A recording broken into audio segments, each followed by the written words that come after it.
The medical doctors' strike has entered day 4, threatening to bring the ailing health sector to a shuddering halt.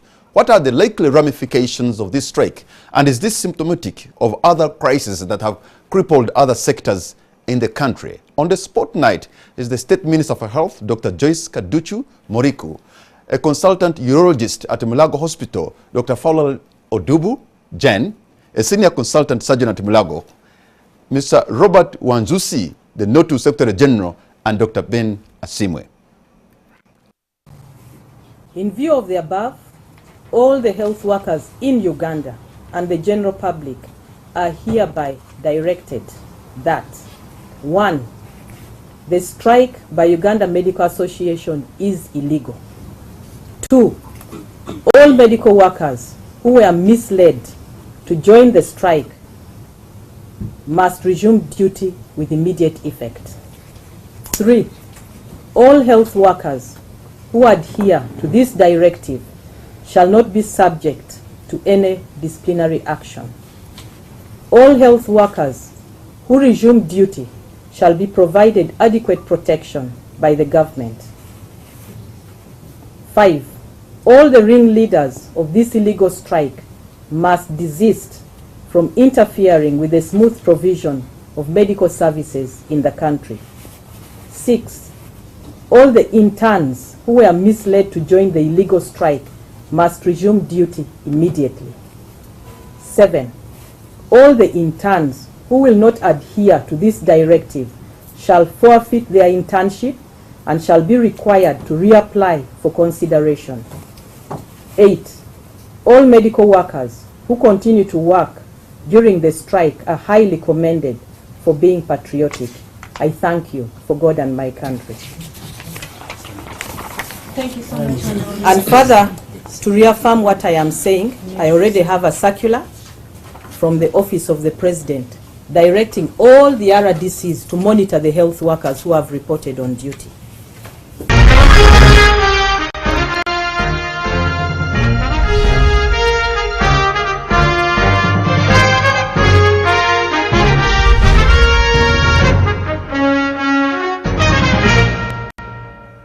You've had the 9 points there from the Minister of Health. I think was tough talking and directing RDCs to monitor the medical doctors. And medical doctors, if I may begin with you, I made a mistake when I was introducing you, Dr. Frank. Dr. Asimwe Frank, a urologist, and you're part of those who, I suppose, are in the strike. Doctors swear by what you call the Hippocratic Oath to uphold values and dispense your work despite challenges. How can you ensure that you balance both your inherent rights and saving lives? Thank you very much, Mr. Kamara. A strike is not a desirable thing, and doctors by default care much more than politicians for their patients.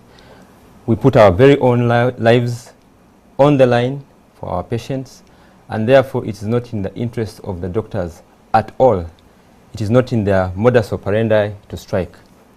But they find themselves pushed to the wall when they go through the things that they are going through, and they find that actually they have been in a strike mode all along when they are working in conditions of limited supplies, supplies as simple as gloves, which may not be there, and you're forced maybe to use your bare hands.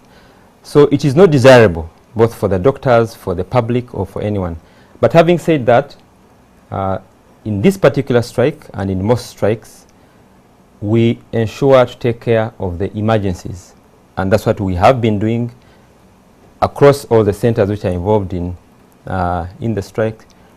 And therefore, no life will be lost because of the What do you mean taking care of the emergencies or even pregnant women, yet you walk into the ward, you'll see a child there gasping for breath, and you know they are dying, and you say, okay, this is not an emergency? How do you, because people are feeling bad, they know how they feel, they want to talk to a doctor.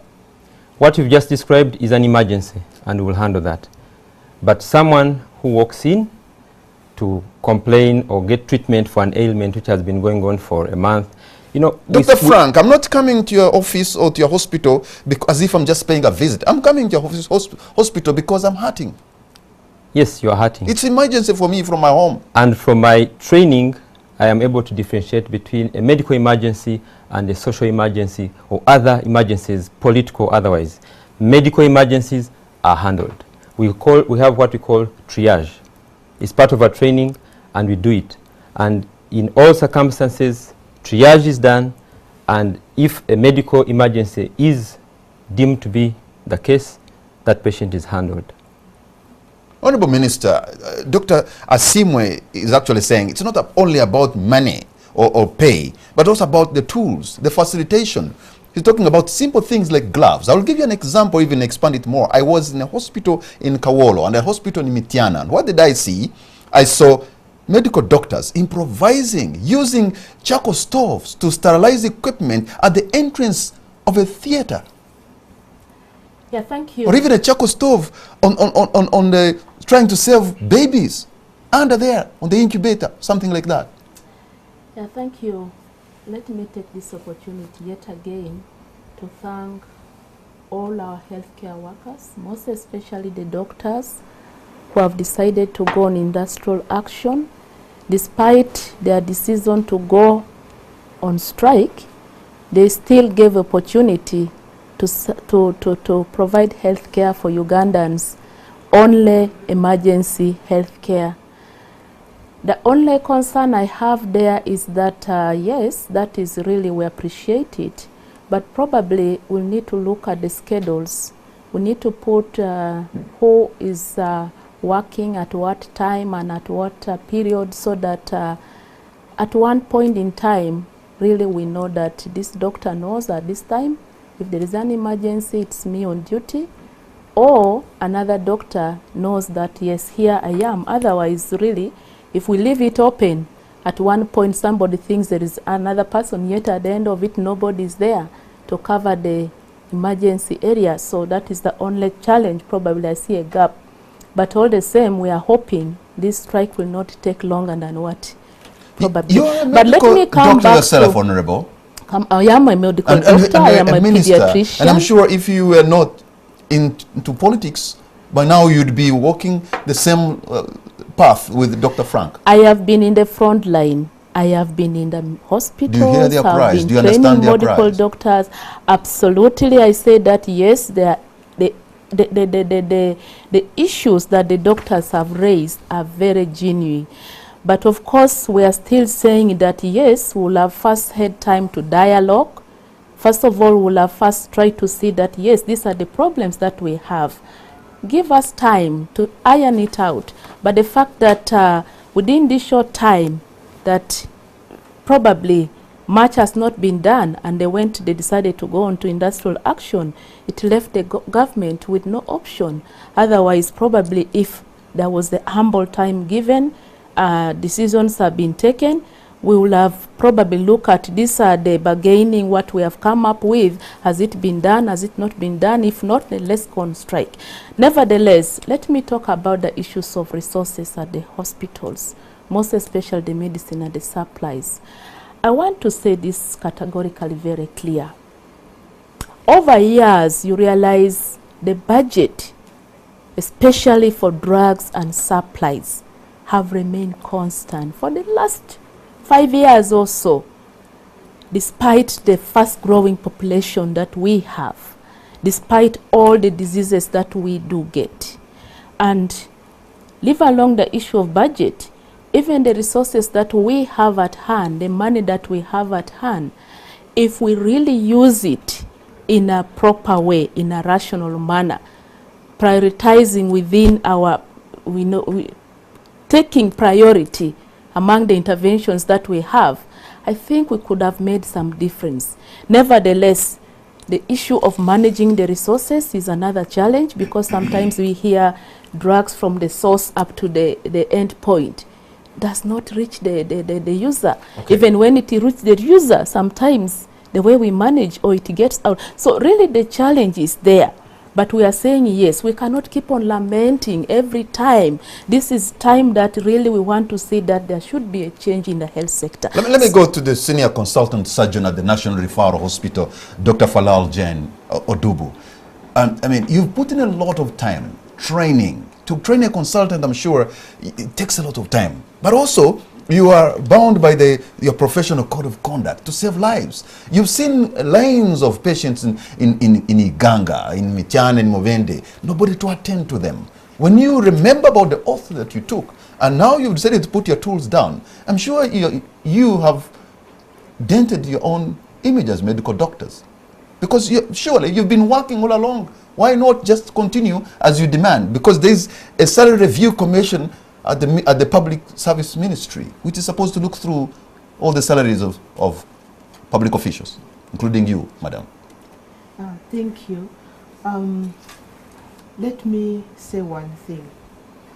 The Hippocratic Oath is sworn by all doctors. That is true. And we have the new version, which is actually the physician's pledge, where it is a reminder of a special inviolate relationship between the patient and her doctor.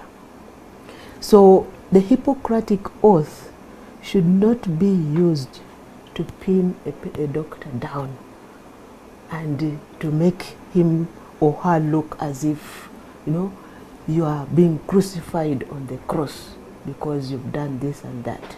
It is a special relation between a doctor and the patient. Yes, to train a senior consultant surgeon takes a very long time. I've been in service as a doctor for 25 years.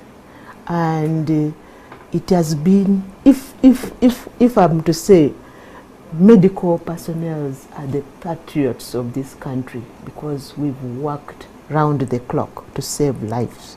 If you see those people lining, most of them are not emergencies. Emergencies are being held and helped. Last night I was talking with my postgraduates and everything was under control. There was no life lost. There is no patient crying and dying because the medical workers have gone on strike. It's not our wish, or it's not the health workers' wish or doctors' wish to go on strike. But like in a home, if you keep asking your parent and asking, and you seem not to get a solution, you somehow rebel. You are in this profession not because you're only bright. Yes, you are bright because it takes a bright person to be there. But also it is a calling. A calling to save lives. So you cannot just be like any other profession, I suppose. You're a bright person who chose a profession that is also more of a calling to save lives. So do you have that at the back of your mind every time you walk into the hospital? And when you leave them, don't you walk with the sort of conflict in your own mind? Yes, it is a calling, and that's why I've worked for 25 years and not abandoned my patients. Because in this situation where I have worked in Uganda for 25 years and I've traveled from one corner of Africa to another, or even outside the boundaries of Africa, and seen better things, I'm stayed here. That means already I have the call, and everybody has the call. Otherwise, with the circumstance that we have in our country, which I love so much, I would have gone for a greener pasture. But I love it. I love my work. I love my country. I love my patients. And none of them is suffering. They know I am here for a just cause. Because I should not suffer when I'm looking after a suffering patient. I should be healthy and strong when I'm looking after a suffering patient. Would you love to see a doctor with a sunken face, who is very unhappy treating you? You would want me to come to you when my face is bright, I am happy, I know back home I am okay, and looking after you when I'm happy, but not stressed. Robert Wanjusi, you are supposed to be making a case for this for the workers because you come from Notu. Really, they shouldn't even be striking if you are doing your job. So you, in Notu, with all respect, you're sleeping on your job. First of all, Mr. Kamara, you will have to bear with me because my voice is not okay. Sorry, they are not doctors. But I'll try. It's not I'll an try. emergency. It's not an emergency at We all. expected to get treatment from Dr. Simia, who is not there, as you know. But He said you are not an I'll emergency. try to make a point here. I come from NOTU, which is the umbrella body for all trade unions in Uganda. Okay, the majority of trade unions in Uganda. And our mandate, according to the law, is to coordinate and supervise the functions of trade unions in Uganda.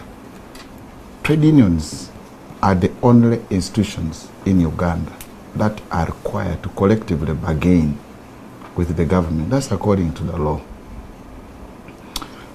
When the doctors or the health workers went on strike, it's unfortunate that they did not seek guidance. You see, when you are going on a strike is a struggle.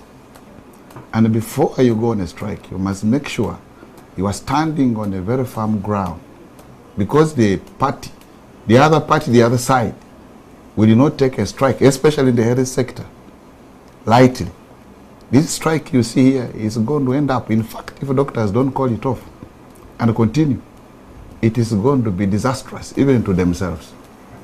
This is not because the government will not want to be embarrassed. I am feeling sympathetic with the doctors. They have a just cause. They really have a case, a good case, but they are standing on the wrong platform. That platform cannot help them to deliver the results. I have tried to engage with Dr. Ebuku and try to bring this matter to his attention. Yes, make sure that before you enter the strike, you mobilize all other lives to work together with you. The beauty with this strike, the beauty with this matter, is government agrees that there's something wrong. Government agrees. But let me ask you, And let us Robert, on this matter, Yes. are you pulling in the same direction with the doctors? Do you understand their cry? We are Do you pulling- understand we are that they are hurting? We are pulling in the same direction with the doctors. But you seem to be conflicting The only problem is that doctors are using a wrong methodology. That methodology, by all standards, can never deliver anything to the doctors. Let them try. Can I But say in my something? view, Okay, Dr. Frank. Yeah, thank you very much, Robert. At least you sympathize with us. I can assure you, a man who is drowning will grasp at any and every straw. yeah, that one I agree. So if you have a man who is drowning and you want him to first follow some modus operandi to get out of the drowning situation, you're going to kill him. I am a surgeon by profession. And like my senior colleague, I've been practicing medicine for the last 21 years. I know what emergencies look like. In an emergency, if you're going to first read the protocol and the rules and then go through the ABCs, that patient will die. We already have got audience as a result of our action. For your own information, we've had 3 appointments with His Excellency, and one has gone through and another one is about to go through. If we were illegal or following a wrong mode of operation, he would have ignored us and would have fizzled away. We have had very constructive discussions with the Ministry of Health. They have brought us in their bosom and we want to appreciate them so much. I personally spent 2 solid weeks with the commissioner, one of the commissioner planning, going through the figures and strengthening our case. So when you tell me modus operandi, my friend, I have driven cars which are stuck in mud. There is no formula. If and when this... So have you been stuck in mud for the last 21 years? 21 years And plus. you call that now, has that turned into an emergency now? It turned an emergency a long time ago. So if you And we have been if you have persevering. been able to soldier on for a quarter of a century for like, the case of Dr. Jen, Yes. how come you not soldier on for the next 2 months? but, Because there's a salary review commission under the public service. So can I tell you something about that? Yes. That information has come into the public domain and we have been invited to participate because of our actions. Can I And had we differ, not made please? this action, we would have remained there being promised all these things. Lots of promises have come through. By the way, the president has spoken to us very well, has listened to us, our proposals, and has brought them into the light. and has made some instructions. A few of the things that are remaining that will satisfy us, and this thing is going to be called off, because we don't, I love to work. Right now I was coming from a hospital. That were holding us is because the president, in his magnanimity and wisdom, gives instructions, gives suggestions, and they end there. We want to see follow through, follow on. ABC, minimum 5 million. What is the practicability? We have not yet been told that. Now we have been told by the president that we can visit the Salary Review Commission. Very good. If we hadn't wiggled around, that was not going to happen. Patrick, can I pick from Dr. there? Dr. First Joyce. of all, I want to appreciate the fact that he said they had an audience with the president and they really had nice time with him. And actually, he said he's behind the doctors. After having all the time with the president, and they gave they presented their case, they presented their issues very well. And at the end of it, the president was very supportive. He gave directives as he has said. But the question now comes, the meeting with the president was just on 31st of October. That was last week on Tuesday. And before, even the president said, yes, I'm traveling outside, but I am coming back. And when I get back, we are going to have another dialogue. In the meantime, these are the directives just you should follow. And even the other issues, like we discussed previously, the SHOs and the interns, the ministry and the public service, health and public service should handle. But before giving time to internalize and giving time to see that we, the line ministries, at least come up with a way forward from the meeting of the president, just barely on Monday, the doctors went on a general AGM and they decided to go on industry. My question is, why such a terrific speed? Why not to give government some times to probably come up really to internalize and to say, yes, we have given 1 month, but from this 1 month we have so far we have not seen anything. Okay, let Dr. Falal maybe answer that, because you have met the chief executive of this country, and just 1 or 2 weeks then you are having you're having industrial strike, and I'm told you also have a meeting scheduled on November 17th. Yes. So why don't you at least give them a benefit of the doubt? Because you just met him. Dr. Frank Asimo is saying you had a good meeting. That should have been reason enough for you to settle down and wait for the next meeting, which is scheduled on the 17th of November, Doctor. Thank you. But before even that meeting, the date for the strike had been set. So the meeting came in, but fire was already boiling. It was already boiling. So you found that those members from up country, whom perhaps might not have been in that meeting, could not. Yeah, but you can communicate. Yes. You can communicate. Communication is there's a leadership of Uganda Medical Association. But these days communication is easy. Can I chip in a little bit? Yes. Thank you very much. One of the fundamental things that have happened in Uganda is that we're enjoying democracy. And some people may think otherwise, but I'm a firm believer in that democracy, and I can attest to that. The Uganda Medical Association was and is democratic. The decision was and is made by the annual general meeting by a majority vote, not by the National Executive Committee. So the decision was made by the AGM, and whatever we told them, they synthesized it and decided.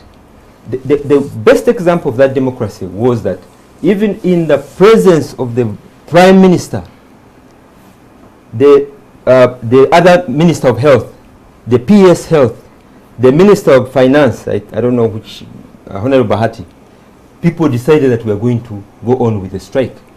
That's democracy. Yeah, I love that. That's what and therefore we must give it the National Resistance Movement Medical Association for establishing democracy, and as far as, and we are being very democratic. As far as the laws are concerned, Is it binding? Is it even, No, does it speak? As Kamara, I had not finished my point. I like the view that doctor has presented in regard to the fact that they have been able to meet the president. You see, this is one of the mistakes the president has been making in the past. Every time there is an issue, instead of allowing institutions to handle, he comes in and handles. He has set a precedence. Now situations are coming. Everybody thinks that if I have a problem, I must run to the president, which is wrong. 2, the president can meet anybody. You have seen he has made even bodybuilders, made wheelbarrow pushers. How can he not meet doctors? Meeting the president does not legitimize Uganda Medical Association. Actually, for us, we are saying, what do the doctors want? Do they want salary enhancement, or they want Uganda Medical Association? The options are there to be able to engage the government to be able to get what you want. You see, even when you make demands, these demands must be negotiated. And you are going to negotiate those demands on a platform that is legal. That's legal. So you're saying, now, if they are not legal, they cannot be binding. So you're saying Uganda Medical Association is not legit? Shouldn't be speaking? In as far as collective bargaining is concerned, they completely have no They have freedom to associate. Even when in you Uganda, we have freedom to associate and belong. When you talk about freedom of association, at the registration, at the time of registration, organizations are given a mandate. When you read the Uganda Medical Association articles and memorandum of association, there is completely nothing to do with collective bargaining.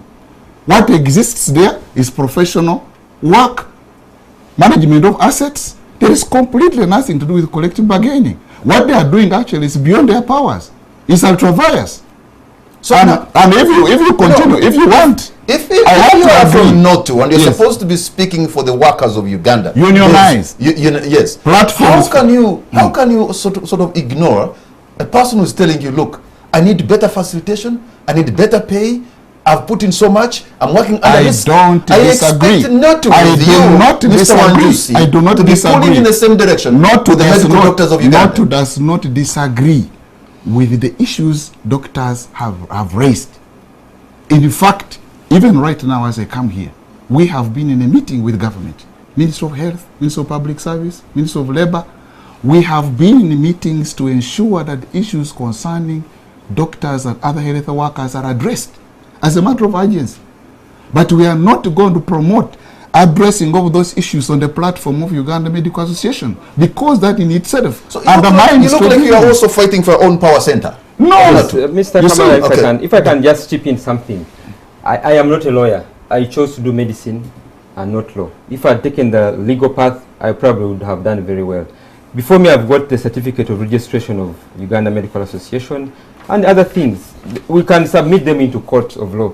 And I wouldn't want, unless the host thinks so, for our conversation to be lost in legalities and bureaucracy, which my brother here seems to be propagating. Let's look at the merits of the plight of not just the health workers or doctors, but the Ugandan.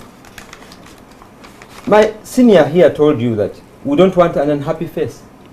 And unhappiness can come from many things. If my child is sent out from school and I'm not able to pay their school fees, how can I come and put on a face and help you appropriately? So before you get us lost into the legalities, which I'm not going to go into your discussion. I'm not a lawyer. So registered, not registered, I've got a registration here. We can submit it to the courts of law and they do the interpretation. But the requests and the plight of the doctors is genuine, and we can speak for ourselves. Okay, let's look into the things you're talking about. Just a moment. The health workers want the government to increase the salary of medical interns from 960,000 shillings to 8.5 million.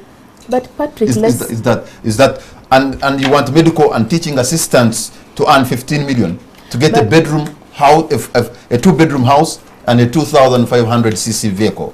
Patrick, before we come is that to realistic, Dr. Frank? Before we that come was to that our question. asking price, and the negotiation, and to go to the negotiation going.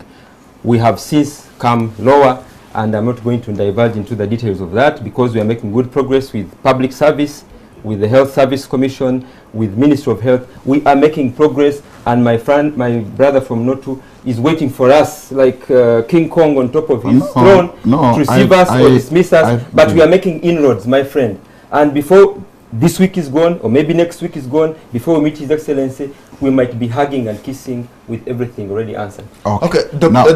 Maruku, Yes. what I have seen with your senior colleague in cabinet, was that a threat to medical doctors? No, but before I respond to that, I want to say let's not be derailed.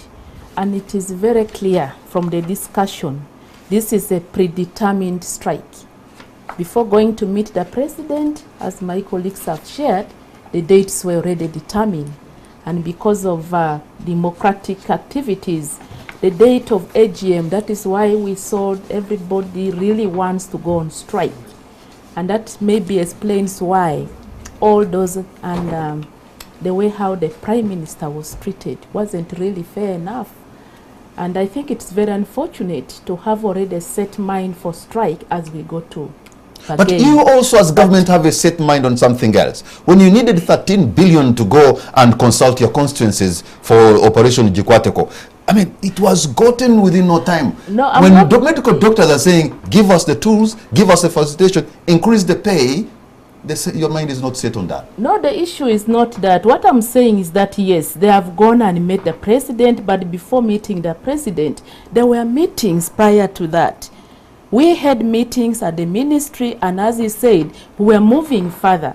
But what I'm trying to bring us together to the same table is that, yes, there was meeting, and after this meeting, I want to repeat my point.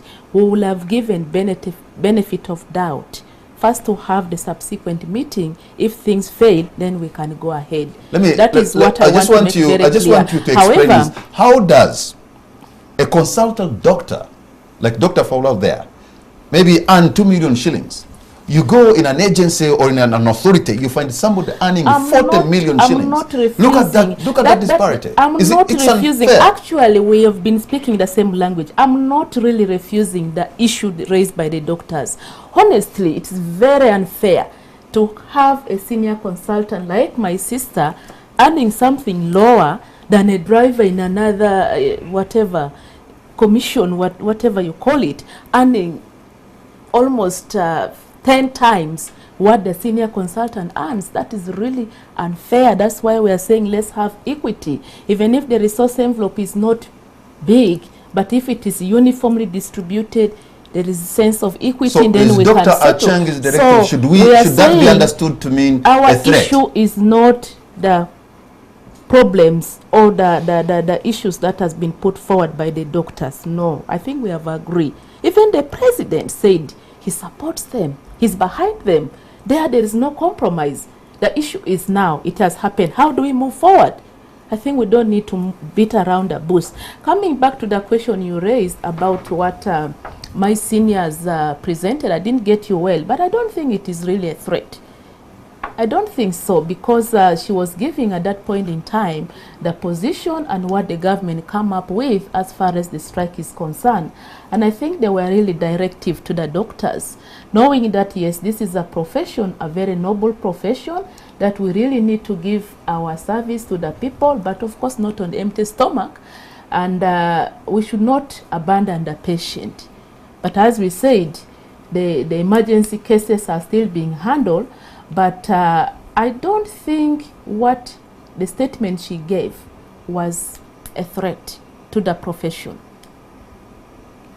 So, okay, Dr. Falal, for how long do you intend to continue with this, considering the people who are in wards now crying for help?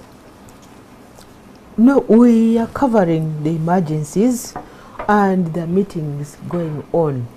And I think my president, the president of UMA, would have been in a better position to answer this, because I think there's supposed to be other meetings to decide when and when to stop the strike.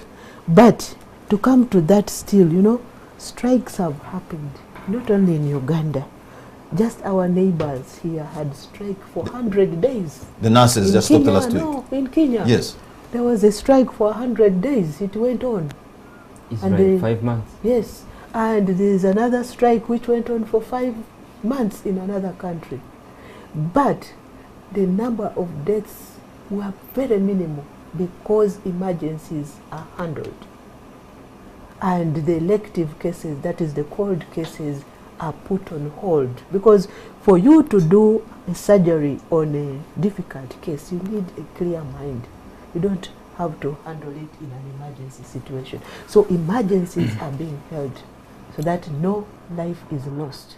Robert, before you actually even challenge the legality of Uganda Medical Association and what they are doing, you as NOTU, who are mandated also to sort of fight for their cause, what are you doing? No, you see, we coordinate trade unions.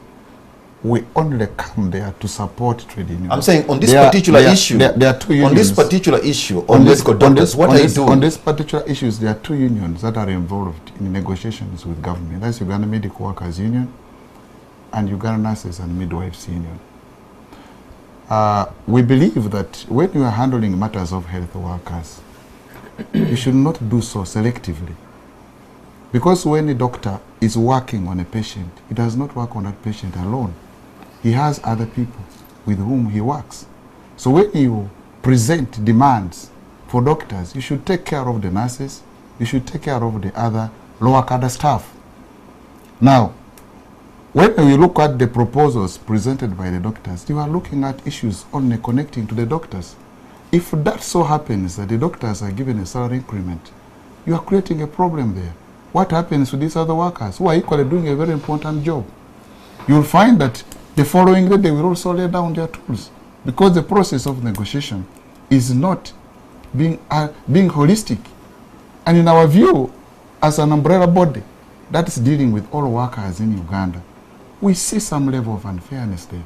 And we think that this level of dialogue should be comprehensive to take care of health workers in totality. Now, if you handle it in piecemeal, you create a problem. And now the Uganda Medical Workers Union, at the time when they were presenting proposals, instead of the Uganda Medical Workers Union was headed by a doctor just until maybe 5 months ago. The person heading Uganda Medical Workers Union was a doctor. So I do believe that he was already factoring in issues to do with the interests of the doctors. Now, I am reluctant to fully come out to support the views of the doctors because my mandate as NOTU is to take care of workers holistically without discrimination. Now, we are being constrained. But these are workers who have complained. Pardon? These are workers who have made a complaint. You see, the complaints are okay. We do not have any problem with the complaints raised with the doctors. With all honesty, we know very well that doctors are poorly paid. I don't have anything to challenge in regard to the poor pay the doctors are being given. But the issue here is, are we going to deal with only these ones who have complained? And if you do, what then happens to the others? Okay. And if the others have waited for the process of negotiation, let me ask all of you. That means they are not going to continue. Thank you, Robert. But we're going to take a break. They must all lay down their tools. We're going to take a break. So when we come back, let's look into other issues, not just matters of pay, but matters of the tools to use in a hospital and the state of Uganda's health sector. We'll be right back.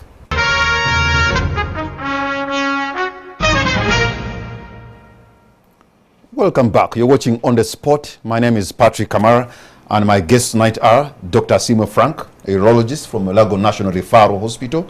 We have Dr. Joyce Moriku Kaduchu, Minister of State for Health. We have Dr. Folau Jane Odubu, Senior Consultant Surgeon, Mulago Hospital, and we have Mr. Wanzusi Robert from NOTU. If I may begin with you, Honorable Minister, on the issues of the tools to use. I've visited some hospitals in my line of duty.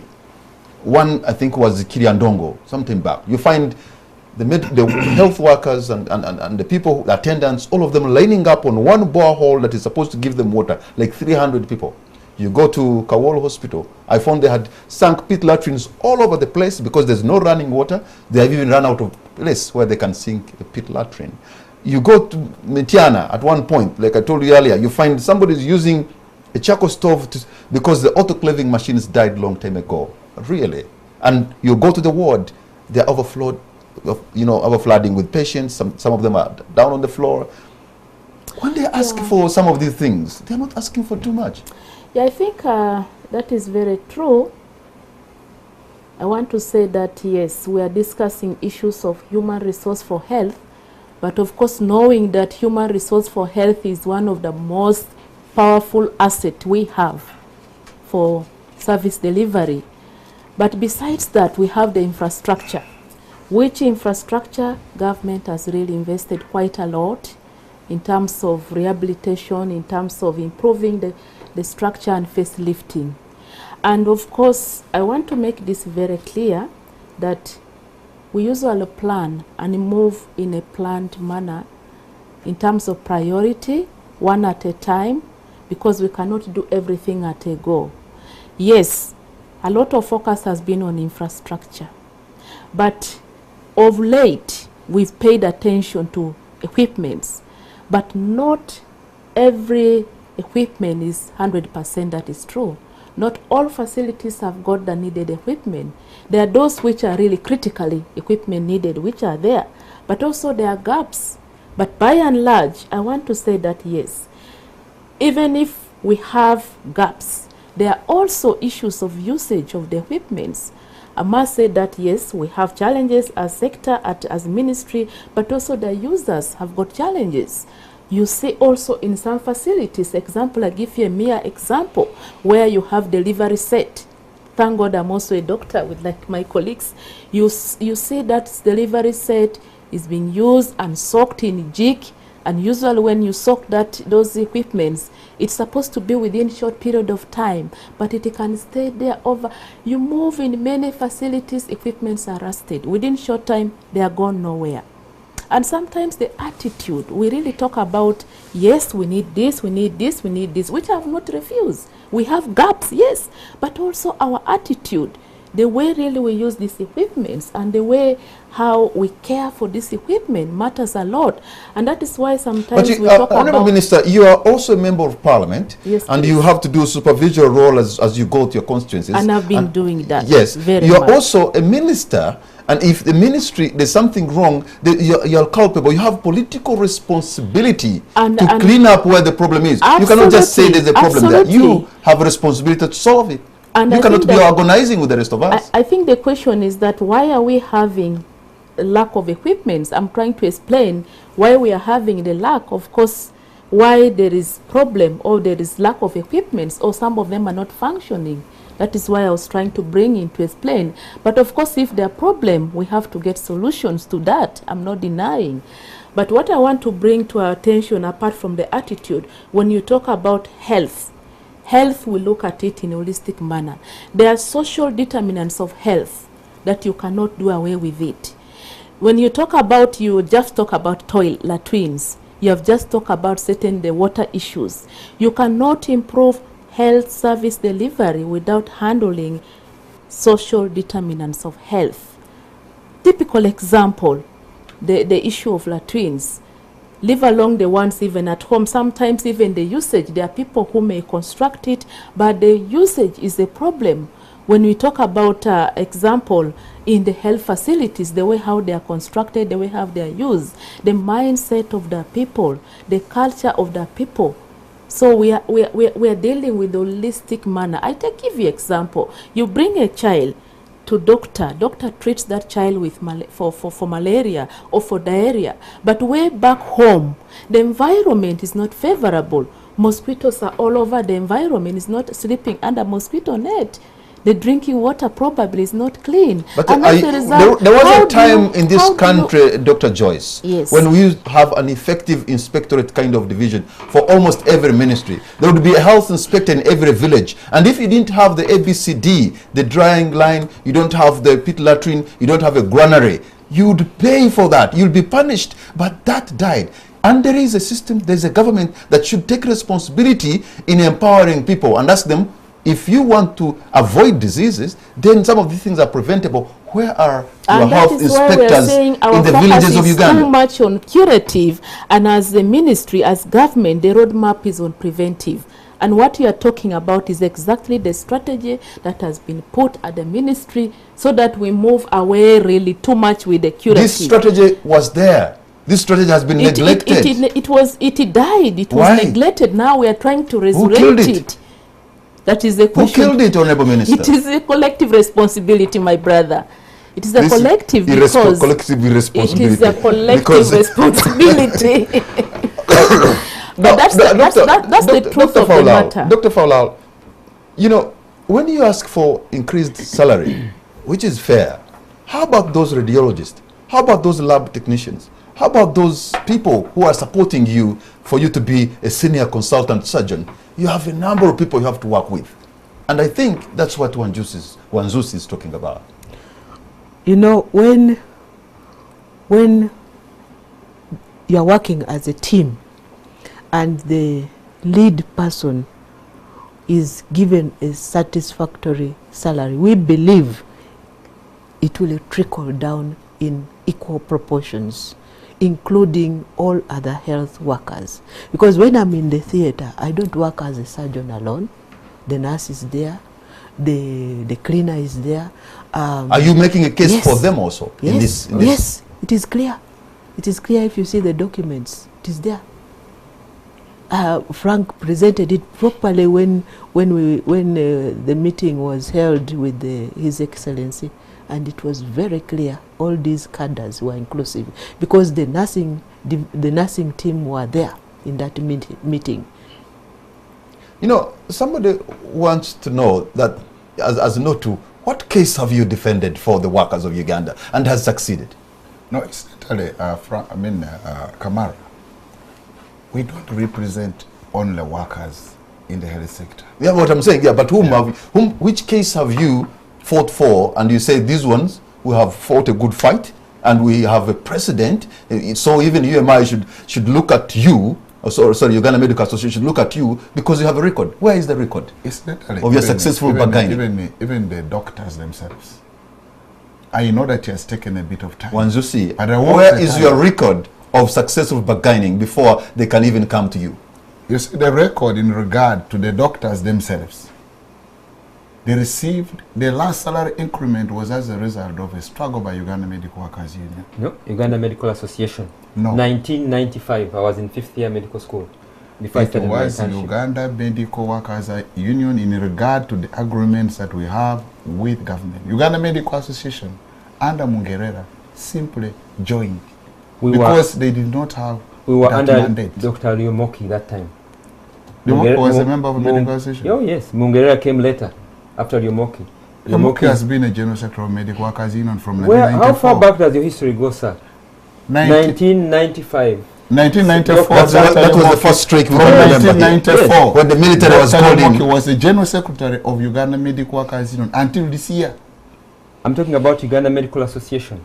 So he may have been putting on two hats, but he led the Uganda Medical Association in an industrial action and yielded salary increment. I know before I started my internship in 1996, a year before they were getting 90,000 shillings.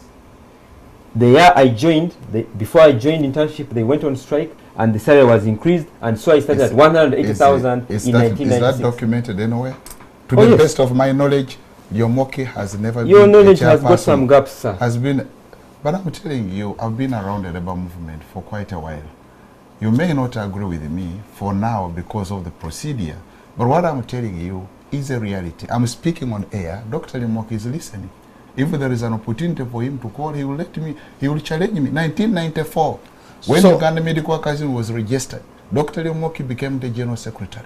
At the time when of the struggle for the salary enhancement for the health workers, Dr. Mungerera joined hands with Dr. Yomoki.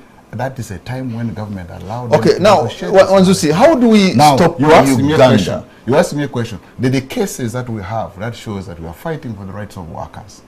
We as not do not negotiate directly with employers, but we make sure that the unions that are under us negotiate on behalf of their members, and we provide an environment that is conducive for them to negotiate. And these negotiations are going on. There are a series of collective bargaining agreements signed.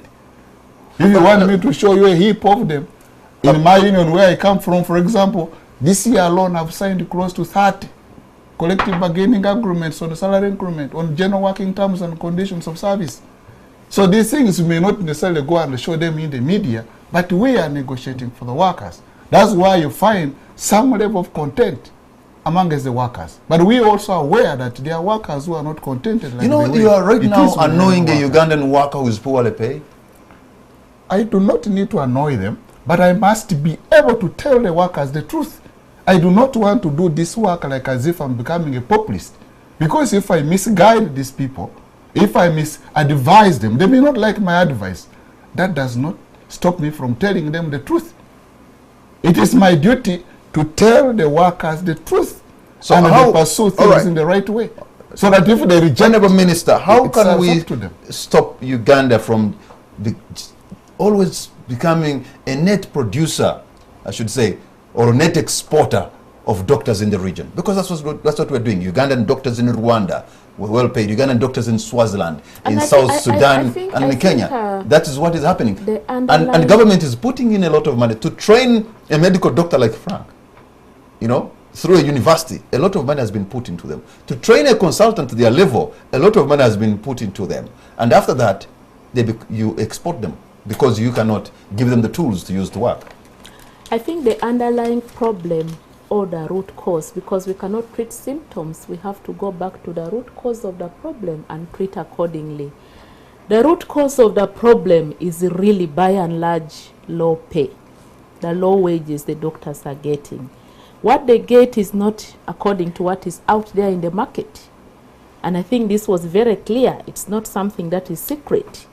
And I think that is why at this point in time, the government is coming up to harmonize the salary scale. And the doctors can bear me witness, it was very clear. The president said he wants to bring the healthcare providers, not only doctors, even the nurses and the rest, to some level, according to, at least to some reasonable level.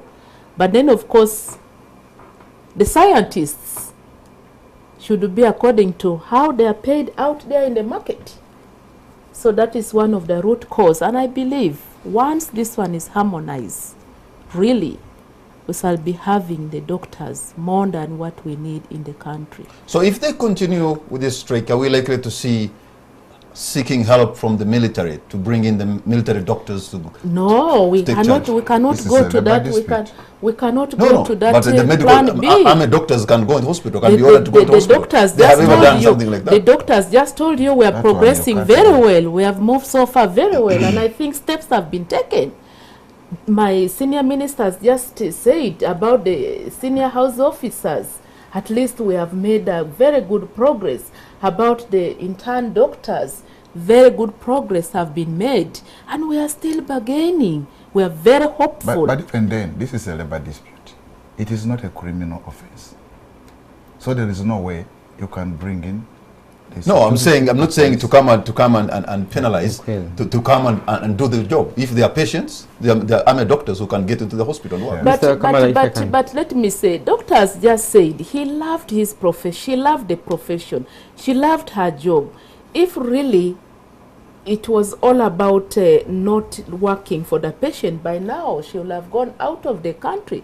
But the mere fact she's here, and the mere fact she's still looking after the patients, that shows that we have a lot of hopes that we are going to work on this issue, and we are ending this strike, and doctors will get back to the normal service. Dr. Frank. Mr. Kamara, if I could just do some bridging of some of the issues that have come up. Let me begin from the end. We are where we are right now, including on this talk show, because we have raised our voices, and that works. It has been shown to work world over, and has been shown to work in Uganda, and we're going to push this envelope very safely until it delivers something. So we already have got our place on the table of negotiation in the Salary Review Commission. My Honorable Minister is talking about the interns. That's because of our agitation. The SHOs, because of our agitation. All these, a minimum entry salary for a doctor is being negotiated at 5 million. That is a jump from 900,000. So something is happening because we've raised our voices. And trust me, we are responsible persons. A person who enters someone's abdomen, leaves his kidney aside, leaves the liver aside, and just picks out the sick loop of intestine, can definitely negotiate through a terrain like this without any legalities. Now, having said that, why doctors and why not others? Actually, our proposals do include many people, all the health workers, so to speak. But like Uganda has been blessed by having a history of a struggle which succeeded. They were only 40 with 27 guns. You couldn't mobilize the whole country to start the struggle. So 27 people, 27 guns, 40 guys. And even then, there was the one man who shot the first bullet. Not everyone could shoot. That's how struggles start. So the doctors are leading the way. And should we plan and activate our plan to escalate? God forbid. Which will not happen, of course. Yeah, we may not reach there because we're responsible citizens. Yeah. But should we? So you even have plan B, C, yes. D, and what? Oh, don't undermine us. I've told you, a person who cracks someone's brain goes in. I am capable of removing your kidney and I leave you alive and put it in her. Yes. So don't underestimate my ability to plan some of these very simple things which are done by people who have not done a lot of reading as we have done. So should we choose to escalate, and hopefully we won't, you are going to see how the nurses will join us. Forget about the rhetoric of these bureaucrats. You're going to see how clinical officers will join us. You're going to see how the paramedics, we already have commitments, even in writing. So all health workers are with us. But we chose to start with the doctors because we are the ones who do the triage. When a patient comes, it is upon the doctor to triage and say, this one we are going to begin. Even when you have got 6 mothers in labor and you're going to cesarean section, say, now you mama, we will start with this other one. We do that on a daily basis with matters of life and death. What about these simple things? So the nurses are with us and they are on our agenda. This is just the opening. And it will end soon and we are going to be fine. But our agitation has brought us where we are right now, and it's going to yield fruit. Okay, we are going to take a break, but what a description of what they can do, and indeed they have done it several times. A medical doctor, a surgeon can get into your skull and get out that sick tumor or whatever tumor it is and throw it away, and you'll walk again or even come here and talk. They are trained, they are dedicated, they are professional. They are asking, give us the tools, increase our pay. They're not asking for too much. We're going to take a break. When we come back, I'll open the line so that you too can be a part of this discussion.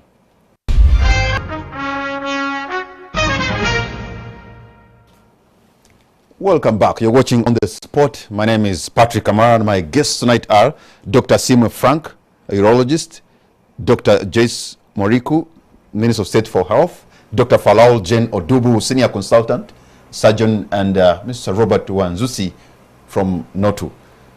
I have seen in hospitals where you see an ambulance has been parked there. Probably you find it is lacking something very small. You know, grass is growing underneath it, and sometimes ambulances are there when there's an emergency, and maybe Dr. Sime wants to refer someone to a national referral or regional referral. If he was working in a rural hospital, that ambulance has no fuel, so the patient has to look for fuel and things like this. Dr. Moriku, some of these things Ugandans are asking, we deserve better. That is very true, and I want to say that your observation is quite true. And it has always, in some cases, it has happened. First of all, there are issues of resources. The resource may not be adequate enough in terms of repairing the ambulance, in terms of fuel, or the other things that are needed for the ambulance. Then too, even if the resources are there, the way how the resources are used, we've been talking about planning and prioritizing the interventions. How the resources are used.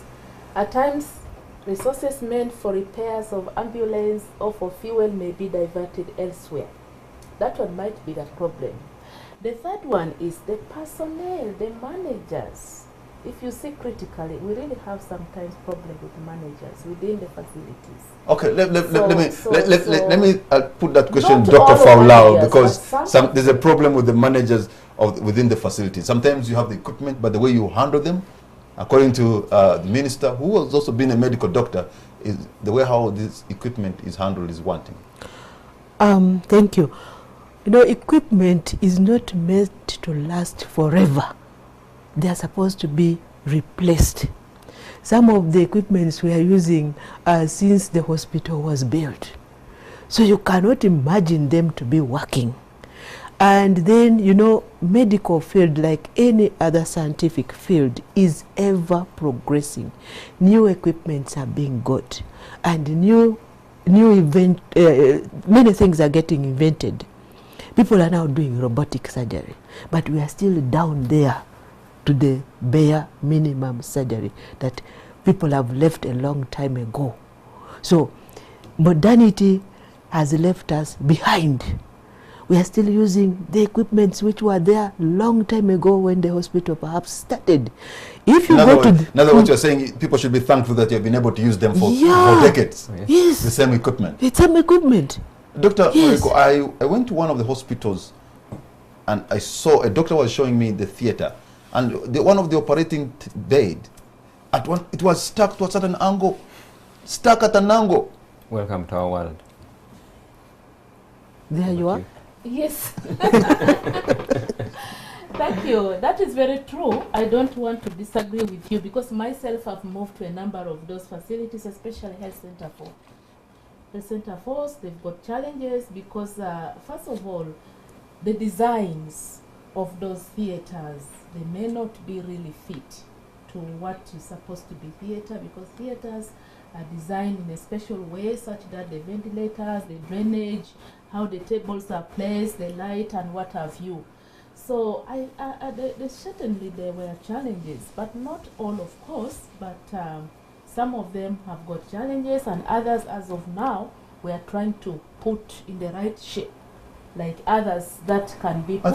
I think the Ugandan medical worker, in my view, is more of a miracle worker, because when you go some hospitals, there's a midwife using a mobile phone to deliver babies. I don't know how they do that. I've seen a midwife, I think, at a hospital or health center 4 in Amuru called Kaldima, I think, if I got it right. She was working on about 80 mothers. This is one person, registering them, working on them, taking their blood pressure, and all this kind of thing. One person. So that one is more or less... But that is true. They have not abandoned ship. They have been there. And Wanzusi, they are saying, we just deserve better. No, on it shouldn't even be... On that one, that's not negotiable. The government is under obligation. Whether the matter is raised by Uganda Medical Association or whatever, they must provide. In fact, if this equipment is hinging on occupational safety and health equipment, if you don't provide, then a health worker cannot work. And the law allows them not to work if you see that the work you are going to do is going to be hazardous to you. The law allows you to move away. So if they move away because you have not provided this equipment, you cannot even take them anywhere. So here, Patrick, let me give you cannot take them example anywhere. of some places where equipments are taken and they are kept in the store. Because we are talking of the negative side of it, that there are no equipments, there are all the equipments, that's true in some places. But in other facilities, there are new equipments taken to the facilities and they are kept there in the store. Myself, I've gone to health centers in districts where I got no delivery kits at all. And then the midwife was having barely nothing. I said, oh my God, what do you use? Then I raised that issue up to the district DHO. And I slept there, lucky enough. And the following day, they told me the things were in the store, they're supposed to be delivered last week, but we had delays. And yet this lady has been there for years without delivery receipt. Look at that. And they were kept in the store, honestly, delivery kits. We have something called the Health Monitoring Unit. We have a ministry. You crack the whip. Then we know that you're working. And they've been doing that. You've heard about it. They have gone to facilities. They have got new equipments that have been kept in the stores without use. How do you respond to that, Dr. Frank? Mr. Kamara and Honorable Minister, let's not lament too much. The government has done quite a bit of stuff, and there are some things that are in place, but they are inadequate. And in fact, if medical workers and health workers were to play by the books, we would be seeing even less than we are seeing in this strike. Because I can assure you, even in our decision to do only emergencies, we are improvising almost 95% of the time. So the issue of tools for the job, which is very high on our list, is very pertinent. And trying to crack the whip on us regarding the Hippocratic Oath, if we try to flip the coin and say, okay, if I don't have gloves, I don't touch a patient. If there are no IV fluids, I shouldn't even ask them to go and buy. I should just look at them. It would be terrible. The death by just that action would be overwhelming. So that's the plan B you can talk about. Because you said you have so many. You have so many tricks up your sleeve. I'm not the commander of this strike. That's Commando Buku. No, we are quite amorphous and very unpredictable. So don't underestimate us. Let me open the lines, my panelists, so that at least we get to get the views of Ugandans who are watching tonight, and they could be having a question or even to give some kind of experience they've gone through in the last couple of days when you lay down your tools. So please, the numbers are on the screen. You can reach us and ask the minister or the medical doctors here, or even Notu, whatever question that you have. Let me take the very first call online. Hello. Hello. Good evening, sir. What's your name and where are you calling from? Good evening. I'm called Dr. Ali. Dr. Ali. Yes, please. Go right ahead, sir. You're on air.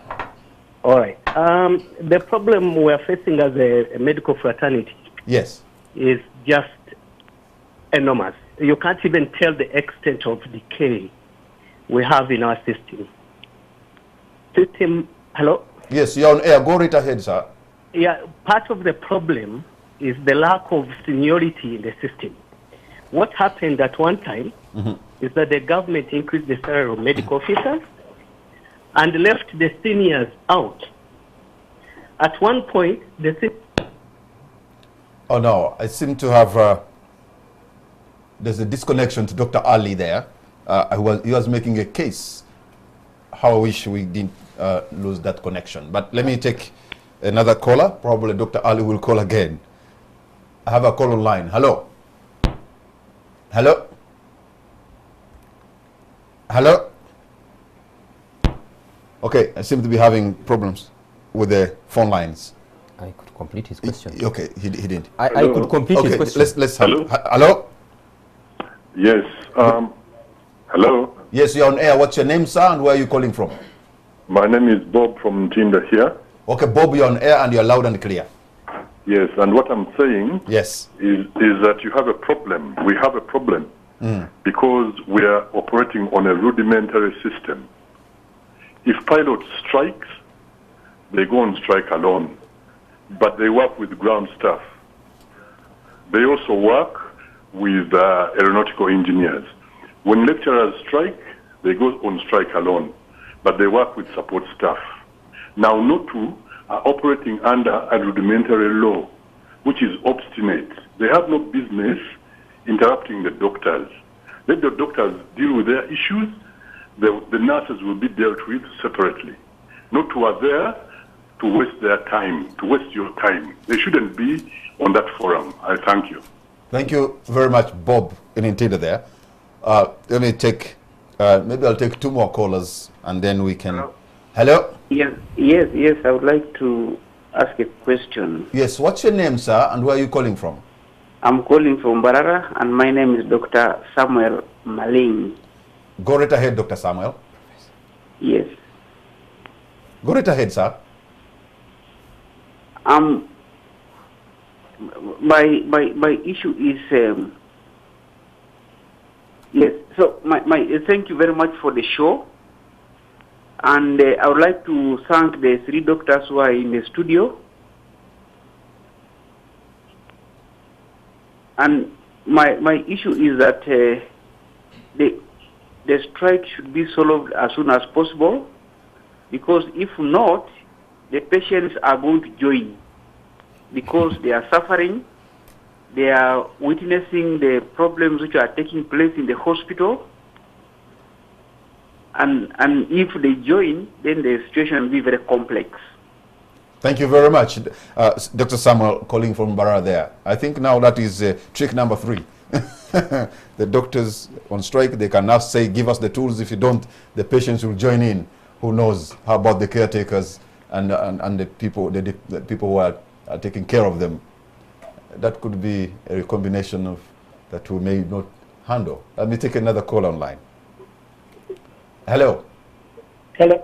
Good evening, ma'am. What's your name and where are you calling from? Hello. Hello, you're on air. Good evening.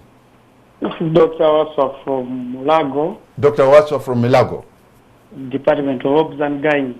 All right. Go right ahead, doctor. I thank everyone in the studio and especially Dr. Asimwe and Dr. Jen. I think that this strike is long overdue. And we shouldn't look at how much we want to get like doctors.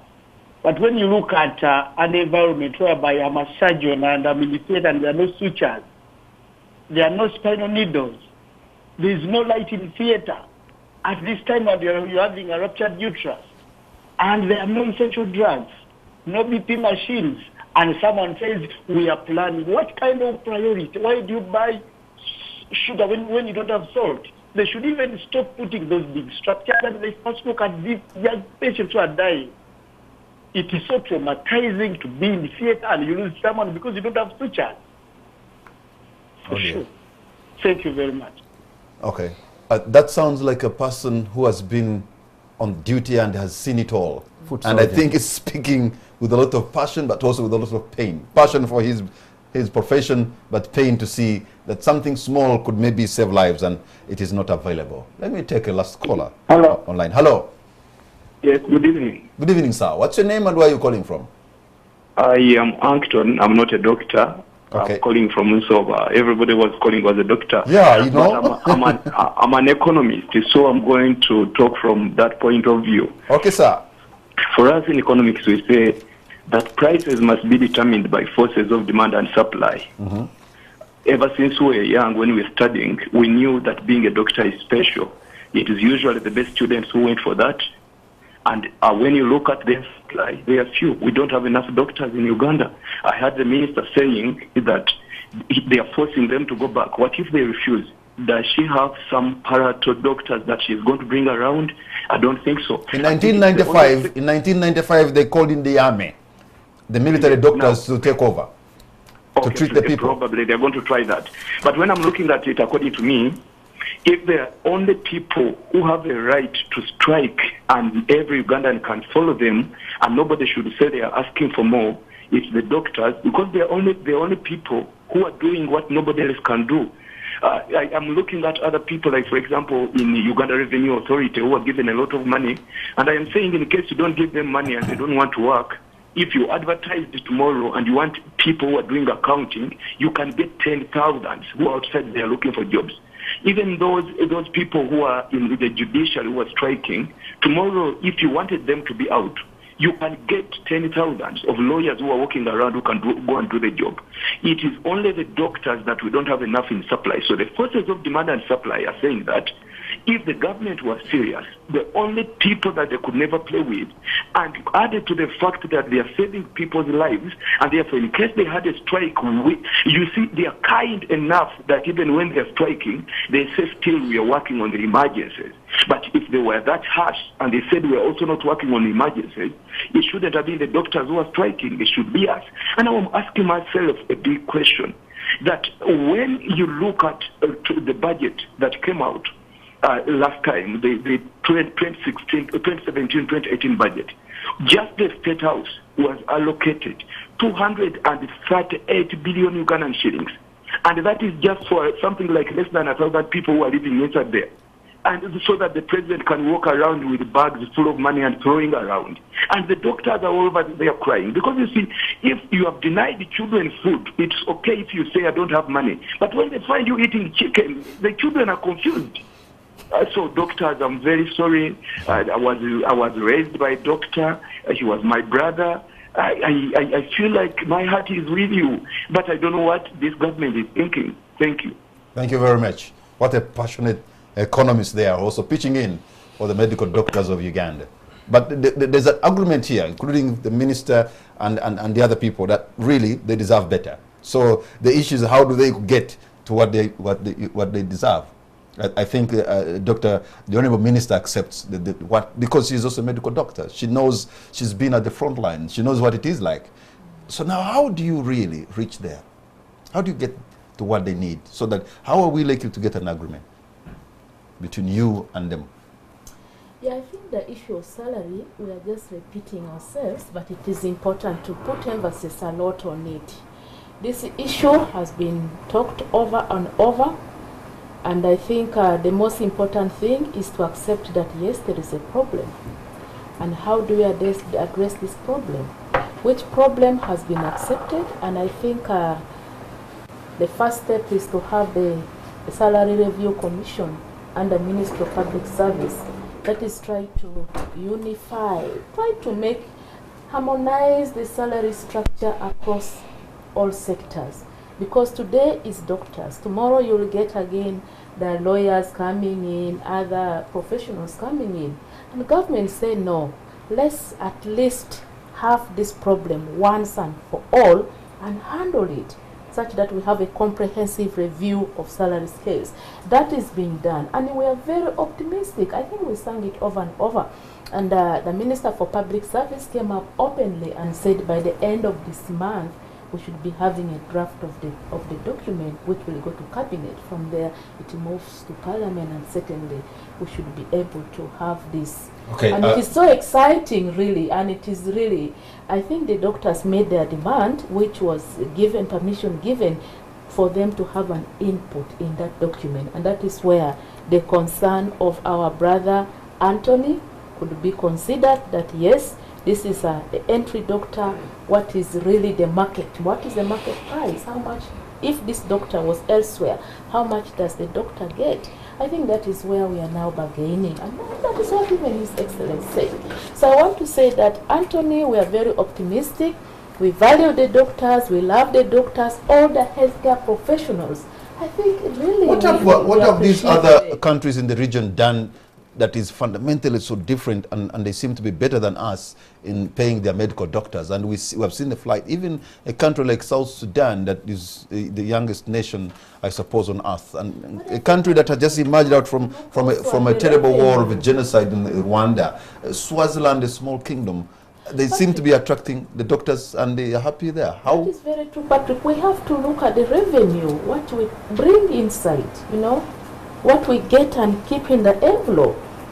Is it the same like the other country? We need to look at many other factors. Yes, our economy is better than the countries I've talked about. And then, of course, we look at other and it's priorities. Bigger. Yes, but you have a high cost of public administration. You have all these and people you have put in. Years, Patrick, you recall very well, the priority of the government has been so much on infrastructure, and now is the time we are saying, yes, let's look at the human resource.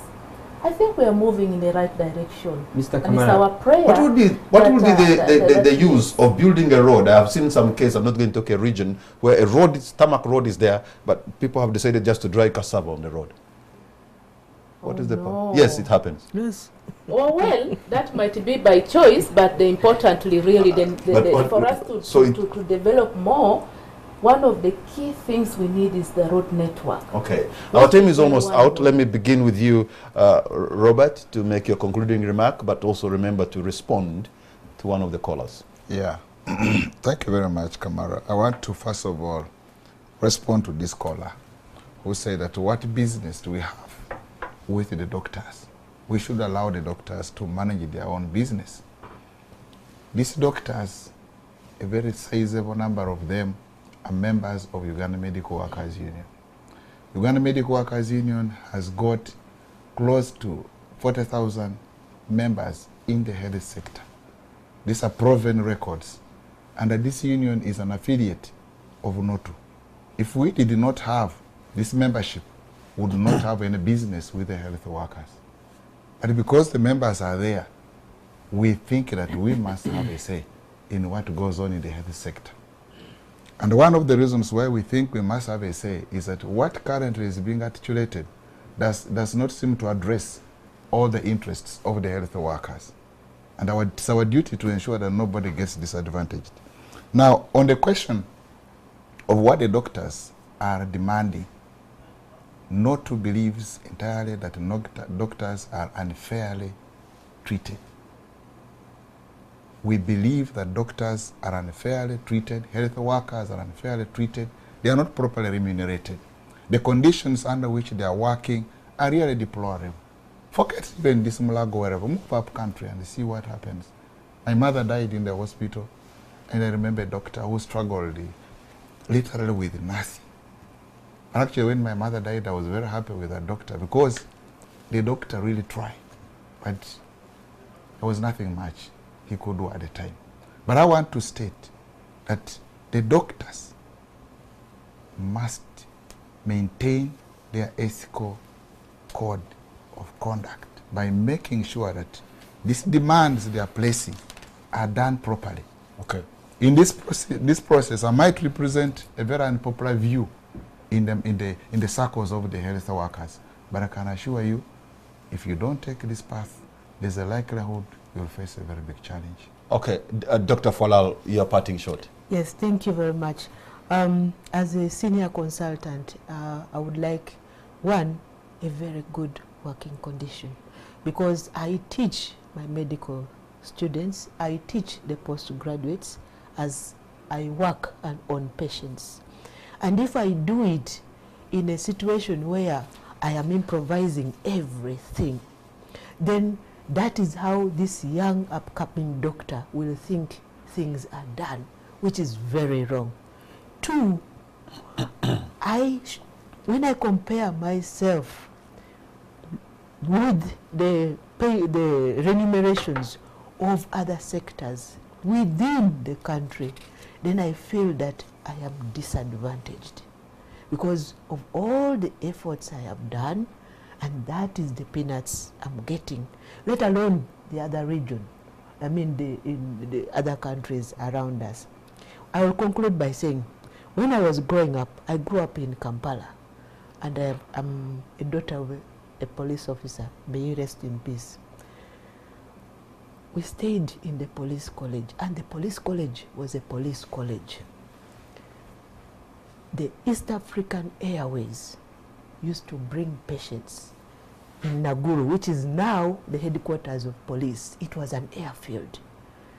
Patients were being brought from Nairobi to Mulago. So it was the state of the art. It could be envied by none. But now the planes have turned. They're going out. We should ask ourselves why. The planes ferry our patients. In fact, they are even ferrying those who are likely to be among the powers that be. Because not every Tom, Dick and Harry can go to Aga Khan Hospital in Nairobi. No. You're parting short. Dr. Frank. Thank you very much, Mr. Kamara, for the opportunity. The doctors who are agitating for better working conditions and better remuneration and facilitation are patriots. They are not selfish. As we've said, they all have stories to tell. They've served our nation diligently over the years, and we are not about to abandon that. We're going to continue. This is just a small blip, but it's a targeted blip. It is unfortunate that priority seems to turn when you agitate. In the Banyankole, they say, if you meet a frog jumping during the day, you know there's a problem. If even the noble professionals are jumping around and agitating, it means the priority being put on health is not adequate. We are committed to save lives, we are committed to continue serving, but our plight and the plight of our services needs to be looked into. All right. Thank you very much. Honorable Minister, your concluding remark. Yeah, thank you. Before I conclude, I want to say something about what Dr. Mwaswa said. He was so passionate about what he raised concerning the medicines and the supplies.